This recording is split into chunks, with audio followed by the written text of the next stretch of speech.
It was nearly midnight when Alice White felt her entire world crash down around her. The doctor's words still echoed in her ears. She was carrying 3 babies, and she had no idea how the father would react. She stared at the ultrasound images in her hands, her heart beating so hard she could barely stand. Sweat glistened on her forehead as she leaned against the cold hospital wall, trying not to faint. All her dreams of building her catering business, all her hopes for her small bakery, they seemed to hang by a thread. The image of the man who had changed her life forever, Lawrence Victor, flashed in her mind. She remembered his clear gray eyes, the slight smirk on his face, and the calm authority in his voice. She pictured how he had stood confidently amid the crowd at that fancy party, his dark hair neatly styled, his expensive suit pressed and flawless. He was a billionaire, far out of her simple world. And yet, for one night, their worlds had collided. She slid to the floor and clutched the ultrasound in her trembling fingers. Triplets. How had a single choice led her to this moment? She felt tears prick her eyes and took several deep breaths, trying to calm down. She had come to the hospital by herself, hoping against hope that the odd symptoms she had felt were just the flu or exhaustion. But 3 heartbeats, all pounding in unison, had put every doubt to rest. The weight of the news pressed down on her, and questions flooded her mind. How would she manage a business on her own? Would Lawrence help? Did he even care? Their relationship, if it could be called that, had been brief and fueled by the spark of instant attraction. She did not want to believe she was alone in this, but she could not be sure. After the shock wore off, she stood, wiped her tears, and walked out of the hospital. The parking lot was nearly empty, the street lights casting a dim glow on the asphalt. She slipped into her small car and stared at her reflection in the rearview mirror. Dark circles framed her eyes. She was tired, but also determined. She did not know how, but she was sure of one thing. She would not give up on her babies. Whether Lawrence decided to stand by her or not, Alice would find a way. Alice White was busy finishing a platter of miniature cupcakes in her tiny bakery kitchen. The sweet smell of vanilla and sugar filled the room. She wiped flour off her apron and stepped back to admire her work. Each cupcake had pink and white frosting arranged in swirls, topped with delicate sprinkles. She sighed with satisfaction. Her bakery might be small, but she had poured her heart into every recipe. Her phone rang, the loud pop tune cutting through her thoughts. She glanced at the screen and saw Zara's name flashing. "Hey, Zara," Alice answered, still checking the cupcakes. "Please tell me you're not going to stay locked up in that kitchen all day," Zara teased. "We have the biggest party of the season tonight, and you're coming with me." No excuses. Alice frowned. She had heard about the fancy event through the grapevine. It was an elite gathering for wealthy clients, business owners, and celebrities. Zara was confident, bold, and always looking for a chance to mingle. Alice, on the other hand, preferred the warmth of her oven over the bright lights of such parties. "I have a lot of orders, Zara," Alice replied. She tried to sound firm, but Zara was not so easily dismissed. "Come on. This is your chance to meet influential people who could help expand your catering business. You don't need to hide. You're talented, Alice. Besides, you promised me you'd do something fun once in a while." With a long sigh, Alice realized she was losing this battle. Zara was right. She had promised to be more social, to seize every opportunity that might help her business. And maybe one night away from her bakery wouldn't hurt. "Fine," Alice said at last, "but only for a couple of hours." That evening, Zara picked her up in a sleek black car and gave her a mischievous wink. Alice wore a simple blue cocktail dress that hugged her figure but didn't show too much skin. Zara had insisted on loaning her a pair of high heels, which made Alice stumble at first. They arrived at a grand mansion with tall gates and a red carpet. Bright lights lit the driveway, and valets in crisp uniforms opened car doors for glamorous guests. Inside, every corner of the massive hall glowed with crystal chandeliers. Wealthy men and women chatted, holding glasses of champagne. Alice felt a flutter of nerves. She smoothed her dress and tried to look confident. Zara, on the other hand, jumped right into the crowd, greeting people as if they were old friends. Moments later, Alice found a quiet spot by a table of hors d'oeuvres. She studied the fancy treats, mentally critiquing them. Everything was so polished, but they were missing a personal touch. She wondered if any guests would notice. Just as she picked up a tiny pastry, she felt someone step up beside her. A deep voice spoke softly. "They look good, but yours would be better." Startled, Alice turned and nearly dropped the pastry. Standing next to her was a tall, poised man wearing a tailored black suit. He had striking gray eyes that seemed to hold her gaze for a beat longer than normal. "Excuse me," she finally managed, her heart pounding. "I've tried your cupcakes before," he explained, extending a hand. "I'm Lawrence Victor. I believe you catered at a charity event a few months ago. Your pastry table was unforgettable." A flush of warmth rose in Alice's cheeks. She was surprised and, in spite of herself, impressed that someone as polished as him would remember her baking. People often forgot the person behind the dessert table. "Thank you," Alice replied. She shook his hand and noticed the slight curl in his lips as he smiled. "I didn't realize you were there. It was one of my biggest catering jobs." Lawrence picked up a small pastry from the table. "I'm not a big fan of large gatherings, but sometimes they're good for business. Tonight's event is mostly for networking. And I'm told a certain friend insisted you come." Alice laughed, realizing he must have noticed Zara's confident presence. "Yes, that's Zara's idea of helping me. She wants me to meet new people who might love my products." Something flickered in Lawrence's gaze. "That sounds practical. Hard work should be rewarded." Then he locked eyes with her, a quiet intensity in his expression. "You're quite determined, aren't you?" Alice felt a strange flutter in her chest. She had only just met him, but there was something about his calm assurance that drew her in. She let out a small breath and nodded. "Determination is all I have sometimes." Lawrence's phone buzzed in his pocket, and he glanced at the screen. "I have to deal with something, but I'd like to continue this conversation. May I speak with you later?" She nodded again, not trusting herself to speak. He gave her a brief smile before disappearing into the crowd. As soon as he left, Zara appeared at her side, eyes wide with curiosity. "Spill," Zara exclaimed. "I saw that super intense conversation. That's Lawrence Victor, the wealthy real estate mogul. Tell me everything." Alice shrugged, trying to play it cool. "He just recognized my baking from a past event. He seems nice, but who knows?" Zara grinned slyly. "Sounds like a spark to me. Maybe more than a spark. Don't be afraid to let go tonight, Alice. You work too hard."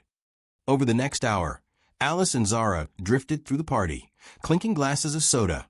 Alice preferred to stay sober in such settings, and chatting with different people.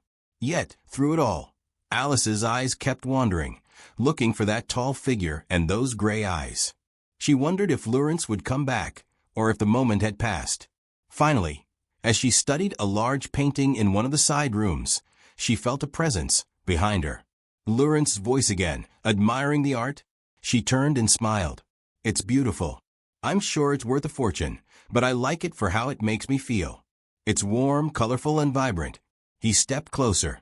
"You speak of it the way a chef describes a perfect meal." Alice laughed softly. "I guess I see it in terms of flavor and emotion." Lawrence nodded, and for a moment, neither of them spoke. Then he offered his arm. "I need some fresh air. Would you join me outside?" She hesitated, but a quick glance around showed Zara dancing with some friends, and no one seemed to notice them leaving.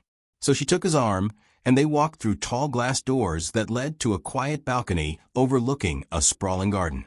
The night air was cool, and the sound of a distant fountain trickled through the stillness. Lawrence leaned against the balcony railing, looking thoughtful. "I have a lot on my mind," he admitted softly.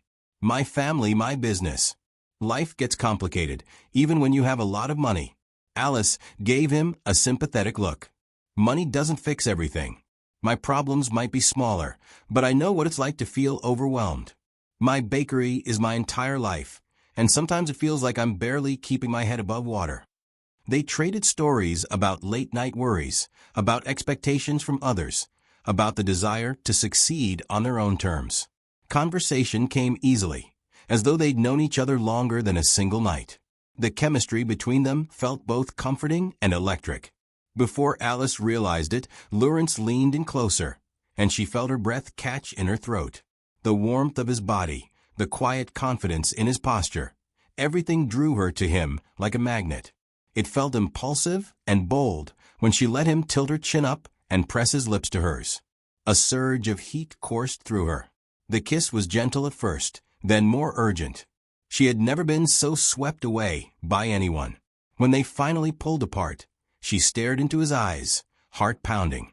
Neither said a word, but a silent understanding passed between them. Hours later, Alice found herself in a suite on the top floor of a luxury hotel. She had never done something so spontaneous in her entire life. The night passed in a blur of warm touches, whispered confessions, and a rush of emotions she couldn't contain. She felt a sense of freedom, as though she were living someone else's life. No responsibilities, no worries, just the tender closeness of this unexpected man. In the early morning, she awoke in soft, high-thread couch sheets. Lawrence was beside her, still asleep, his features relaxed in the dim light. Guilt and excitement warred within her. This was so unlike her. She prided herself on being careful, on planning every step of her life. Yet she had let her guard down, and though it felt risky, it also felt real. The room fell silent. Alice felt tears sting her eyes, but she refused to break down in front of everyone. She clenched her fists under the table, every muscle in her body tense. That was when Lawrence stood, leaning forward. His tone was measured but firm. "Mother, that's enough. I love Alice, and we're building a life together. The babies are a blessing, not a burden. If you can't accept that, then you're the one missing out." Cecilia looked stunned, and for once she had no retort. The rest of the family watched, astonished at Lawrence's open display of defiance. Alice placed a gentle hand on his arm, touched by his words. They left soon after, tension still heavy in the air. But despite the drama, Alice felt a sense of triumph. Lawrence had not only defended her, he had confessed his love in front of everyone. Still, uncertainty gnawed at Alice. Could they really overcome such pressure? That night, she wrestled with doubts. She feared that Lawrence might grow tired of fighting his family, or that she wasn't good enough to stand at his side. The next morning, she was sitting in Lawrence's penthouse, gazing out at the city skyline, lost in thought. Suddenly, he appeared with a small box in his hand. "Alice," he began, voice trembling slightly. "I'm not sure how to do this perfectly. My life has always been about planning everything in detail. But with you, I've learned to embrace the unexpected." He opened the box, revealing a simple, elegant ring. "I love you. I love our growing family. Will you marry me?"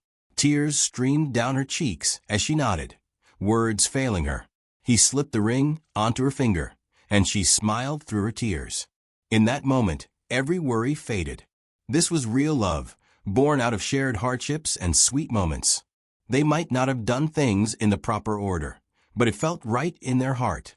With Lawrence's unwavering support, Alice lightened her workload at the bakery, bringing on new staff so she could rest more.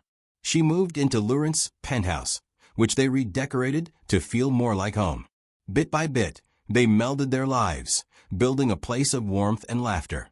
Cecilia tried to keep her distance, but after a long talk with Lawrence, she softened. She finally visited Alice and apologized, somewhat stiffly, for her harsh words. The apology wasn't perfect, but it was a start. She even brought a small baby blanket, a gesture of acceptance. When the time came for the triplets' birth, Alice was both excited and terrified. Lawrence held her hand through every contraction. The delivery was intense, with doctors and nurses moving quickly around them. Alice screamed, pushing through the pain, tears running down her face. Lawrence whispered words of encouragement, promising her it would all be worth it. And then, one by one, 3 tiny cries filled the room. 2 girls and 1 boy, each perfect in their own way. Alice sobbed with relief and happiness as the nurses placed the babies in her arms. Lawrence stood beside her, his eyes shining with emotion. "We're a family," he said in a voice filled with awe. "A real family." Alice cradled the babies, overwhelmed with love. She had come so far from that uncertain night when she first learned she was pregnant. Now, those fears had been replaced by a deep bond that connected her to Lawrence and their 3 children. The days that followed were a whirlwind of sleepless nights and endless diaper changes, but also of soft coos and precious first moments. Alice took a break from the bakery to focus on healing and caring for the babies. Lawrence adjusted his work schedule to be there as much as possible, surprising himself with how much he loved late-night feedings and lullabies. Cecilia visited often, drawn to the babies despite herself. She still had sharp opinions, but she was learning to keep them in check. She watched in quiet amazement as Lawrence and Alice navigated parenthood side by side. And then, on a sunny day in early spring, they finally held a small wedding ceremony in the garden of their new home. Close friends and family gathered around, including Zara, who helped arrange the flowers and fussed over Alice's simple white dress. The triplets were there, dressed in tiny matching outfits, stealing everyone's hearts. When they exchanged vows, Alice looked into Lawrence's eyes and saw the man who had once been a stranger at a glamorous party. Now, he was her partner in every sense, her lover, her best friend, the father of her children. She felt a rush of gratitude for the winding path that had led them to this moment. Lawrence slid a second ring onto her finger, sealing their promise. With a radiant smile, Alice kissed him, cheers and applause erupting around them. In that instant, she realized that life rarely goes according to plan, but sometimes that's exactly how it's meant to be. Standing there, with their babies nearby and loved ones celebrating, Alice closed her eyes and silently thanked the stars. She had never expected that a single night could change everything, but it had brought her triplets, and a love that was beyond all her dreams. They had faced judgment, family conflict, and the reality of an unplanned pregnancy. Yet they had emerged stronger, ready to embrace the future as a family. And as the sun shone down on them, Alice couldn't help but believe that their real adventure, the one filled with midnight feedings, birthday cakes in her bakery, and joyful family dinners, was only just beginning.